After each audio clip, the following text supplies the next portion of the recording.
Good afternoon, everybody. I'm Chris Zannetos, CEO of Covered Security. Thank you so much for joining us this afternoon. We have a great program for you. It's going to be about 30 to 45 minutes, depending on the questions, and we're focused on an extremely important topic. We're focused on how can we move the organization beyond security awareness to actually build a culture of security that ensures that people take the actions necessary to reduce the risk of compromise for the organization. We're joined by a fantastic panelist to share research from MIT. Dr. Keri Pearlson is the executive director of the research group Cybersecurity at MIT Sloan, which is a research consortium at the MIT Sloan School of Management that studies the organizational and strategic issues in cybersecurity. Dr. Pearlson has spent decades in the cybersecurity field. She's worked at AT&T, the Gartner Group, University of Texas, a number of other organizations, and of course, MIT. She spends her time researching the important topics of how to build a culture of cybersecurity in an organization. And Dr. Pearlson will share with us some of the research from MIT on this topic. As well, I'll be sharing some of the research that we've done here at Covered Security on the same topic about how can we get people to change their behavior and actually deliver a culture of cybersecurity. And most importantly, how can we take the current security awareness programs that you have and add to them to effectively build this culture of cybersecurity?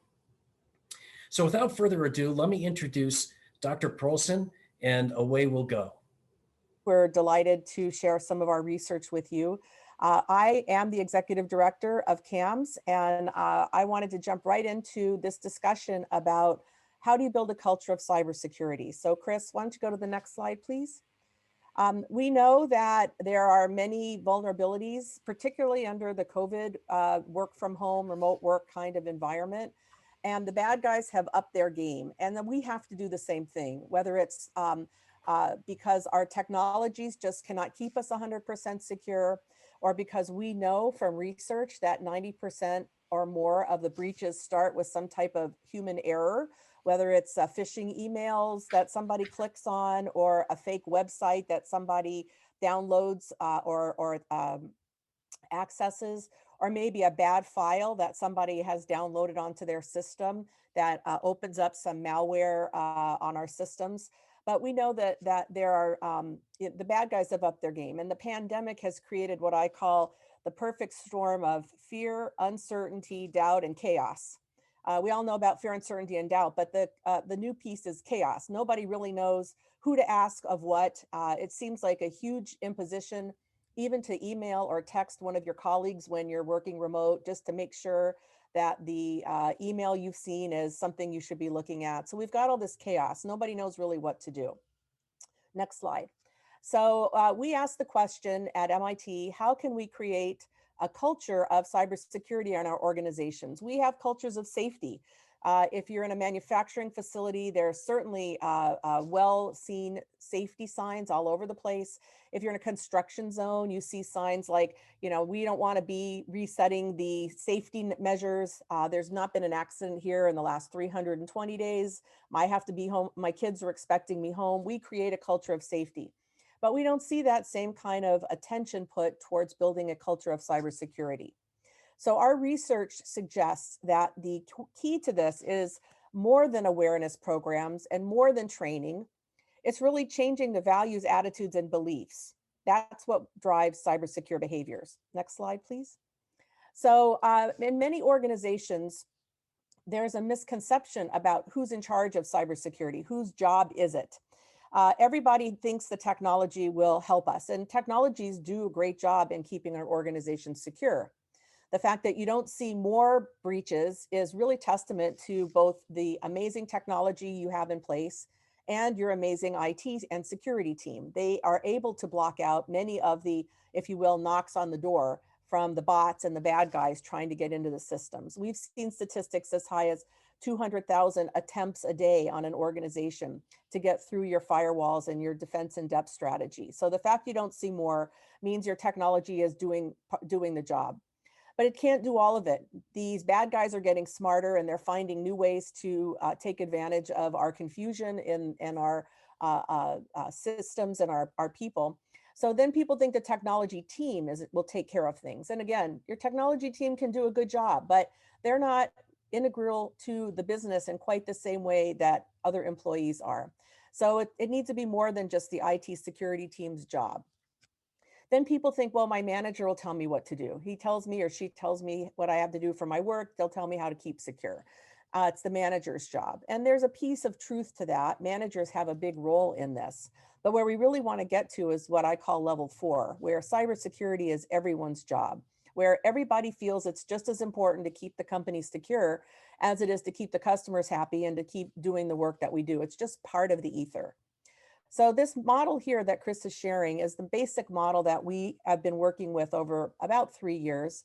We've studied this in a number of organizations, and just to quickly take you through the key ideas here, it starts on the right-hand side. We want to drive cyber secure behaviors.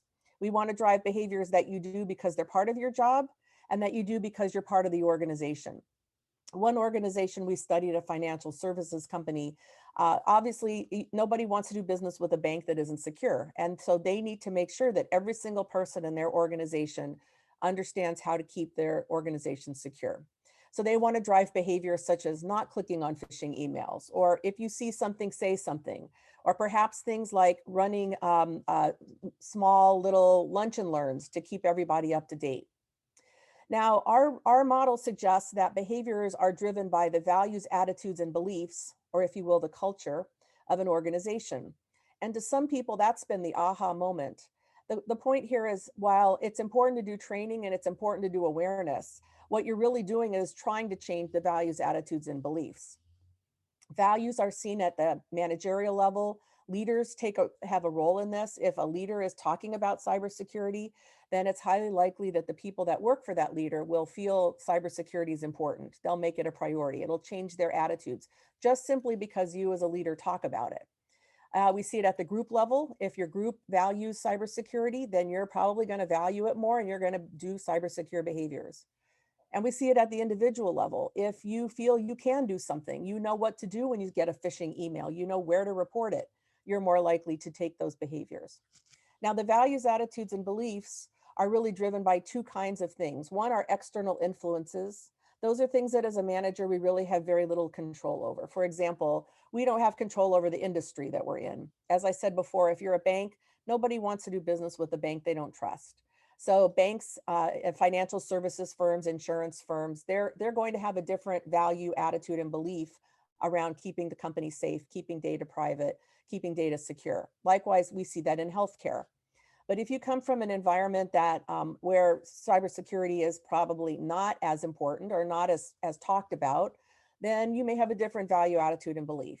Likewise, we see that in the location you're in. Different countries have different attitudes. In perhaps the city you're in. So there are many different external influences that the manager really has no control over. But what's really interesting to me is the managerial mechanisms, the things you do have control over. For example, you can put in place performance evaluation criteria. If somebody displays the behaviors you want to see, you can reward them. One organization we work with was telling me a story about how their cyber evangelist had a program, and if you participated in the program, you got a cookie. And he said he ran out of cookies. So it really, I mean, literally the cookie, not something you put on your computer, you know, the kind you eat, the chocolate chip kind. And he said, you know, it dawned on him that it really wasn't about the cookie per se, but about offering a reward. And that made people want to participate in the program. Likewise, in another company we looked at, if you participate in their data protection program, you get a badge that you add to your email. So you're telling the world or telling the company that you are a part of this program. These are not unimportant little artifacts that make people feel the value, attitudes, and beliefs. It really does change how people value the kind of message you're trying to get across. Another organization we worked with, a insurance company, has somebody that owns their cybersecurity culture. That's something their manager put in place.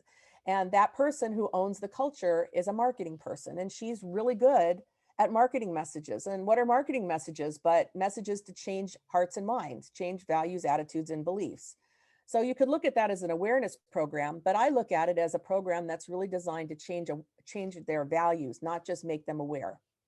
Likewise, training programs. Training programs are super important. I'm not minimizing the importance of training, but it's just not enough. Training tells you what to do, but it doesn't really necessarily give you the motivation. It doesn't change your values, attitudes, and beliefs about the importance of doing it. Okay, so next slide, please. So what can you do? To protect yourself, you can do things like update your laptop. These are behaviors we can all do to make ourselves more secure. Those pesky little updates that we get all the time that change the way that the interface works on our computer isn't really designed to drive us crazy. It's really designed to fix vulnerabilities. So install those things. Don't click on emails or websites that you don't know. If you do click on something, shutting your computer down is not the solution. Go tell your IT people that there was a problem. If you want to see if your email's been compromised, you can check it out at this website. Know if your email's out there. Know if your information is out there. My personal belief is we can't protect our information as much as we want to. So we have to prepare for managing any damages that would come from it. So I monitor all the time all the different important parts of my information, my bank accounts, my credit cards. And if I see that there's a problem, then I need to take action. I don't assume that they're safe. I just watch for damages. And you want to keep aware of the latest breaches and the latest things going on in cyber. And you can do that at this link that I've given you here or many other places. Last slide, please. And then, of course, we want to protect our organization. So I think that the key point here is making sure that you find ways to make cybersecurity everyone's job. Chris, you want to just click the next few and we'll just talk through these very quickly. So some of the things you can do is create a risk management model so that your organization has plans. You can model the values, attitudes, and beliefs that you want to see on your team and make heroes out of the people that display those kinds of attitudes. And you want to share ideas. Every meeting that you have, if you have a cybersecurity moment, it starts to send the message that cybersecurity is important to you. Last slide. Okay, so this is my commercial. We're cybersecurity at MIT Sloan. You can see our website at the bottom here, cams.mit.edu. If you're interested in more of our work or this is something you want to get involved in, just reach out to me. Thank you, Chris. Fantastic. Thanks, Keri. And I'll just do a little plug for the CAMS program. So prior to starting Covered, I actually spent a little bit of time participating in some of the research and the research meetings with the group.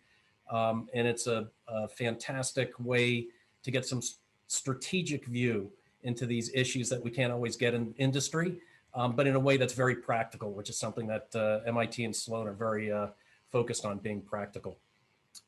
So I don't, let's see, we may have a question here.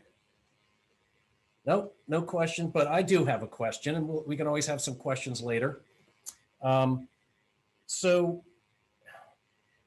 do you have any sense for, like, if you were to point to one or two of the key managerial mechanisms that influence the values, what would you really recommend for people to focus on? Well, I think a number of managerial mechanisms could have a big impact, but the one that I think is probably most underrated is that leaders' words mean something to people. So if you could do one thing differently tomorrow, I would say start the discussion in your organization, whether that's start your meeting with a 5-minute cybersecurity moment or something out of the headlines that you bring to your team and you say, did you see this? Does this have any impact on us? How can we think about it so this doesn't happen to us? Right now, there's a lot of discussion about SolarWinds and supply chain, and it's in the press all the time. Bring one of those into your meeting and then encourage other people to bring in the things that they've seen. I think we underestimate how important, how influential our words are and how influential us as leaders can be for the organization below us. By simply making it important to us, it becomes important to the people that work for us. Fantastic. And we'll have some time for, we'll try to carve out time at the end for some more questions as well. So we'll come back to that. So let me share some other slides here, just to come back to this. So what we'd like to do in the second half is talk about in practical ways, how can you actually go from where you are with the security awareness program to build a culture of security by leveraging what you've already done, not throwing it away, but how can we leverage it to achieve this culture of security? And just to build a little bit and share a little bit more about Keri's and MIT's research from the user training and the user security perspective. And Keri will correct me if I'm wrong here, but hopefully I'm not. MIT really focuses on 3 things that you can drive your users to achieve to actually get to the behavior change. And the first is a general cyber threat awareness, something that many security awareness programs deliver. The second is cybersecurity policy awareness. What is allowed, what is recommended by the organization to actually deliver to users, communicate to them those values that Keri was talking about, organizational values. And the third, they call employee self-efficacy. So how effective are the employees themselves at actually embodying, embedding these policies in their behavior? Those really are the 3 areas. So I think security awareness is undoubtedly delivering the first 2. The question is, what about the third? Well, Covered does a survey and analysis of user behavior every year. We haven't yet published our 2020 report, but I do have some of the data, which I'm happy to share.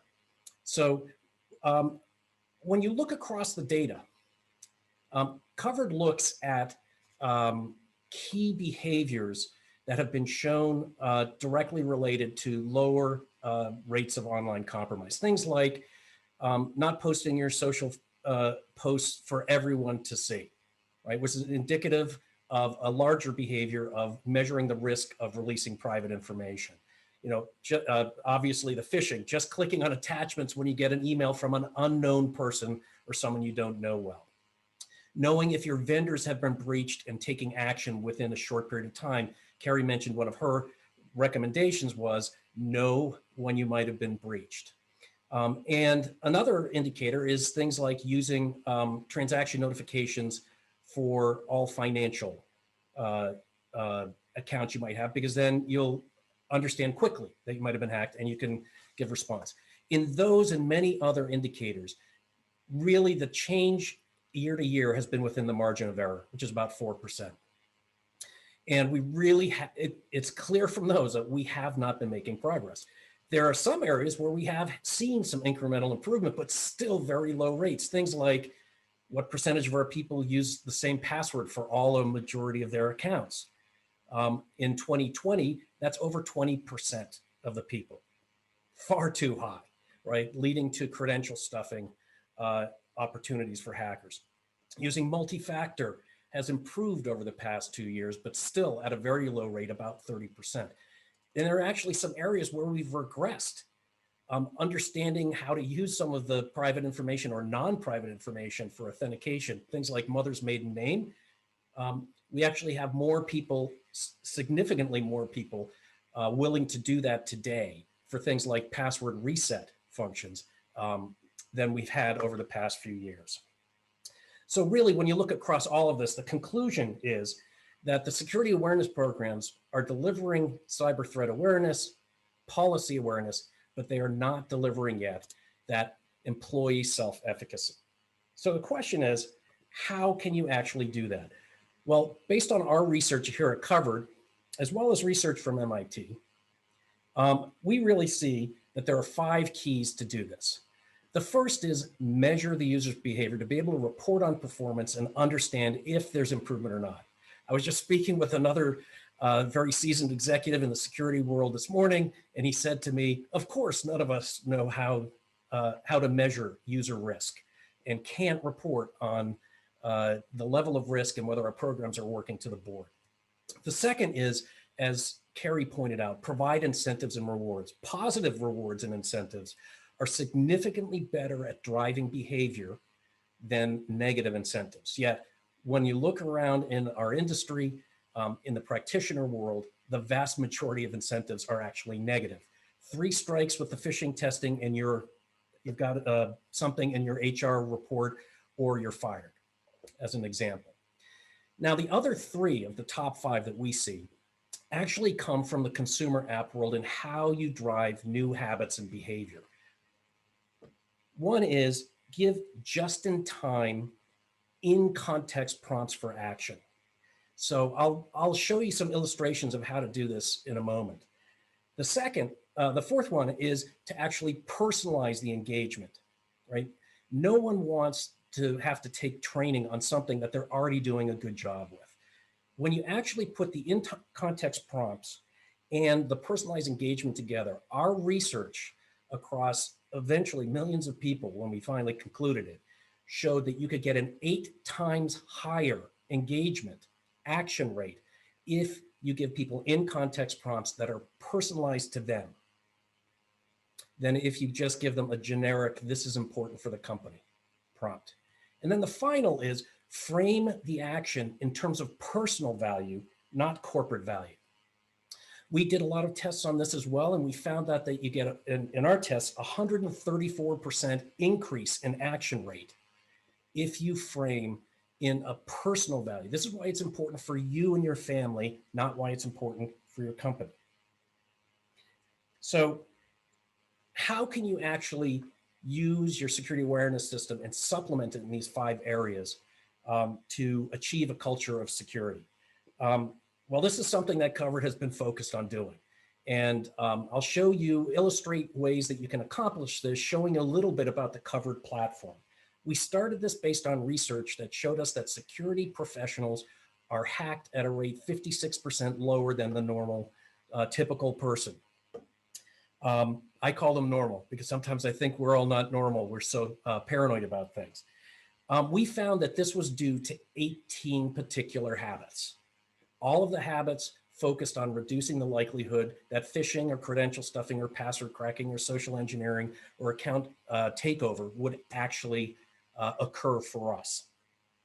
So one thing that we started to do was gather self-reported and observed behavior to be able to measure these the level of risk around these areas based on people's behavior in these 18 areas that our machine learning algorithm showed were differentiated security professionals and led to this 56% lower rate of compromise. Once you do that, you can begin to benchmark outside the organization and benchmark within the organization. What a great way to get the chief marketing officer to engage with you about security than to show them that their organization is doing worse than the sales organization in terms of creating risk for the organization. And then finally, be able to show not just self-reported behavior, but actual behavior. What are people doing? So Covered has built a personal assistant, which is a browser extension combined with a responsive web app that follows people around, that watches their behavior and measures around these key metrics that indicate higher risk of compromise. So that's the first thing, is measure. The second is to provide incentives and rewards. And this is something as well that you can wrap around your security awareness platform. Covered provides this where you can provide certificate type awards, tchotchkes and marketing trinkets like mugs, or even financial rewards. And I want to stress something that Keri said, which is for financial rewards, they don't have to be big. Just to get into a drawing for a $5 to $10 gift certificate is a huge thing for people. You don't need to have large rewards for folks. They can be badges, they can be certificates. One of our customers actually gives away a free pass for failing a phishing test in return for them changing their behavior in a particular area. Now, these things you can connect to actions on the Covered platform, but also on your security awareness platform, like taking the Beyond Passwords game that Proofpoint provides. So in this way, you can wrap rewards and behavior tracking around your security awareness system. What we found with our customers and research is that rewards, positive rewards, can drive a 35 to 52% higher rate of people taking action when they're given a prompt for action. The third area is in context, just in time prompts for action. Now, one way that we do this at Covered is we take advantage of the thing that Keri was talking about. We connect up to information about recent breaches. When you go to your account at that site, it will pop up and show you and give you some details about what you should do to protect yourself and your family. And that starts bringing us to the final two parts, personalizing the engagement. Now, one way to personalize the engagement is by understanding their behavior and only addressing their behavior. So if you have a password management detector, which Covered has within its product, you can figure out if someone is using a password manager, which is one of those 18 behaviors. You can pop up when they're logging in, let them know they can save time, and even connect them up to their training platform. This is actually KnowBefore's training around how to use a password manager, a short video. Again, this sort of approach will drive a much higher rate of engagement. And the final key, the fifth, is to frame this in personal value. Now, this looks like a consumer product because it's framed in personal value. Why is it important to act on Evernote? Because you might have your account taken over or have credit card fraud. Why should you take a quiz and self-report your behavior?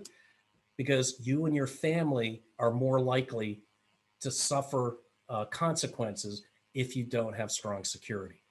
So it's very, very important. And again, framing it in this personal approach drives a much, much higher rate of activity. Now, I do want to come back to rewards briefly, right? The reason for rewards wrapped around this comes back down to basic behavior science, right? Every time we get a reward, we get a little burst of chemicals in our brain that makes us feel good. If we do it over and over again, that burst of chemicals in our brain, the dopamine, happens earlier in the process. It starts when we get the reward. Once we've done it 10 times, it happens when we know we're going to get the reward. So if you have this constant reward system, whether it's certificates or money or tchotchkes, it will create a desire, a habit in their brain. They want to get that reward and that spike of dopamine. So again, coming back to it, the 5 keys to turn security awareness into a culture builder is measure behavior, provide incentives and rewards, give in-context prompts that personalize the engagement, and frame the value to the user in personal value. If you want to see more about this and how it can actually help you achieve employee self-efficacy, this is my commercial for Covered.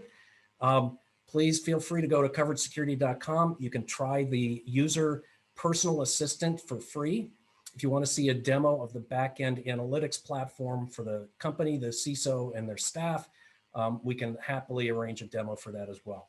So with this, let me open up for any further questions because we really want to try to keep this short for everyone, knowing that we're all spending way too much time on Zoom nowadays. So let's see if there are any other questions. So here's one. Keri, could you talk a little bit more about what your research said about why training isn't enough to drive behavior? Yes, that's a really good question. And many companies spend a lot of money on training. And it's important, it's table stakes. But what we've seen in our research is that, first of all, training doesn't necessarily come at the time that somebody needs the lesson. For example, there are a number of faculty members at MIT that have been there 20, 30 years. When do you think they took the cybersecurity training? So we have a training program, but they may never have had it. 20 years ago, we weren't talking about cybersecurity in the same way. I've only been at MIT about 4 years. So I actually took the MIT cybersecurity training, in part because, of course, I'm the head of the cybersecurity research group. I wanted to see what they were saying, but also because I kind of wanted to get a sense of who was taking it and what the information was. And most of those people were very engaged in the program, and we might have seen 1 or 2 changes in their behavior for a little while. But most people take training as a compliance, and they take it, they're probably on their email while they're doing the classes online because they really aren't in that engaged. We just don't seem to get their hearts and minds. So while training is super important for table stakes, it's really important to know what are the things we should be doing. To actually get people to do them means we have to take those messages and we have to communicate them over and over in other ways so that we drive a change in values, attitudes, and beliefs. So I'm not saying training is not important. I'm saying it's not enough.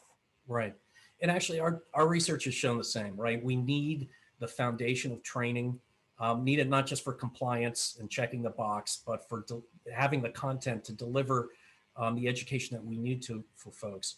Um, what we found with our research is just we need to start making the engagement more continuous, not every hour, not necessarily every day, but at least every week within context where it makes sense for folks and doesn't delay them from doing their ultimate job for the organization. And one of the points you made a minute ago, Chris, that I thought was really important was this idea of personalized training or in the moment training. I call it just in time training.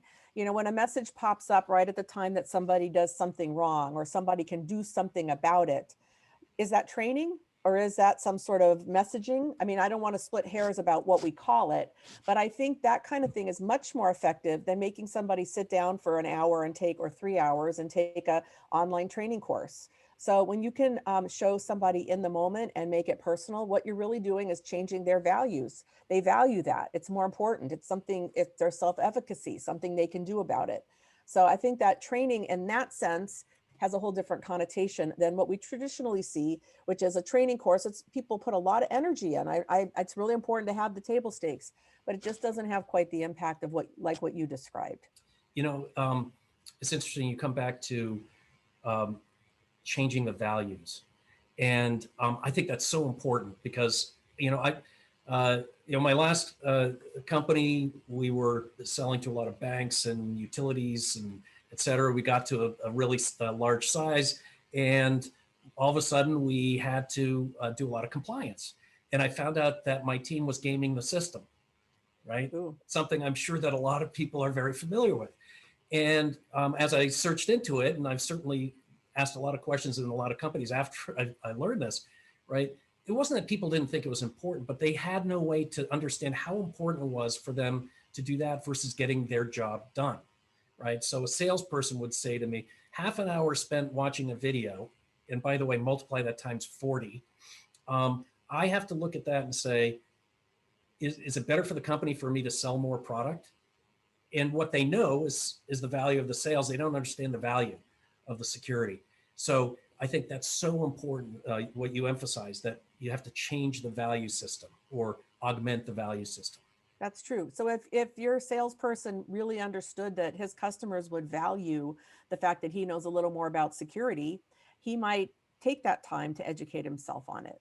I Yep. think that's really important. And that's what we're seeing is behaviors are driven by values, attitudes, and beliefs, not because they know they're supposed to do something, but because they value or they believe that it's important to do that something. Right. And I think that's also where it's incumbent on us on the vendor side, but also the practitioners to not drive people to have to get education they don't need, right? Because what they can look at that and say, even if they understand the value, say, I already understand that and I'm behaving the way you want me to behave.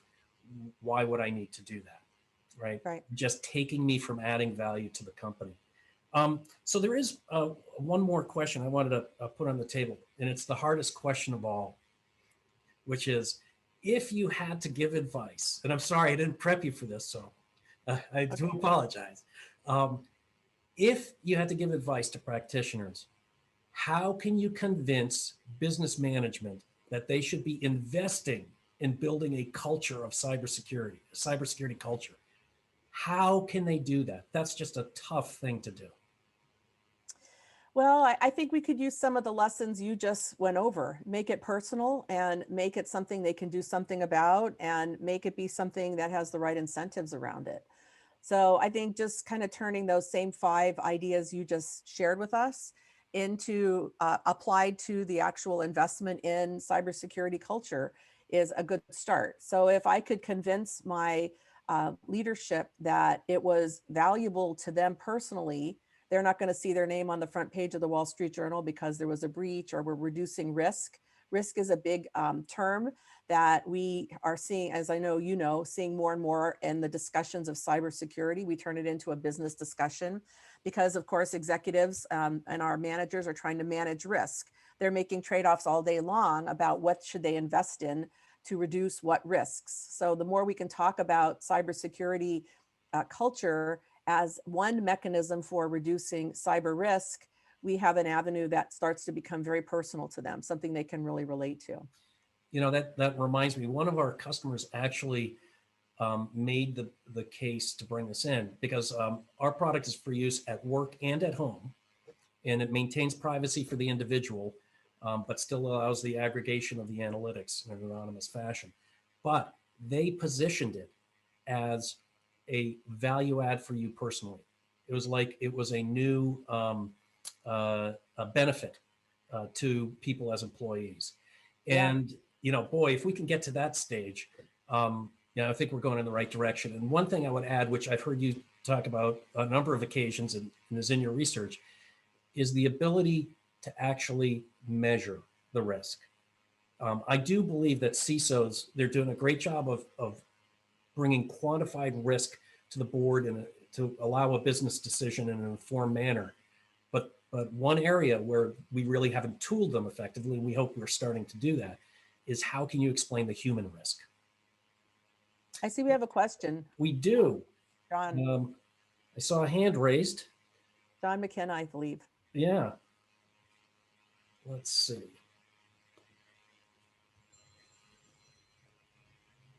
I don't see his hand raised anymore. Oh, maybe John, he dropped off. if you're there, if you could text or chat the question in the chat.